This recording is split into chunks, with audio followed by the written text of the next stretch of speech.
Black బస్టర్లు ఎన్నో వస్తాయి, కానీ జనరేషన్లు మారిన ఎవర్ గ్రీన్గా ఉండే బ్లాక్ బస్టర్ల లిస్ట్లో ఫస్ట్ ఉండే సినిమా జగదేక వీరుడు అతిలోక సుందరి. సినిమా తీసే, సినిమాని చూసే విధానాన్ని మార్చిన ఈ సినిమా ఎలా పుట్టింది? అశ్విని దత్ గారికి ఏనాటి నుంచో ఎన్టీఆర్ జగదేక వీరుని కథ లాంటి ఫ్యాంటసీ సినిమా చిరంజీవి గారితో చేయాలని, అది తను ప్రేమగా బావా అని పిలుచుకునే రాఘవేంద్ర గారు మాత్రమే తీయగలరని గట్టి నమ్మకం ఉండేదట. సరిగ్గా ఇద్దరు తిరుమలపై ఉండగా అశ్విని దత్ గారి మనసు తెలిసిన శ్రీనివాస్ చక్రవర్తి దేవకన్య భూమి మీదకి వచ్చిన సామాన్య మానవుడు లుక్లో ఉంటేనే బాగుంటుంది, అందరూ కనెక్ట్ అవుతారని సలహా ఇచ్చారు. ఇంకోవైపు బాంబేలో తన కాస్ట్యూమ్స్ తాన్ని స్వయంగా డిజైన్ చేసుకుని కుట్టించడం మొదలుపెట్టారు శ్రీదేవి గారు.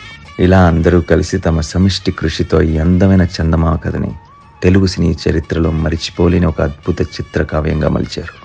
చరిత్రను సృష్టించిన ఈ సినిమా ఇంత ఈజీగా అయిపోయింది అనుకుంటున్నారా? లేదు మానవా, చాలా జరిగినాయి.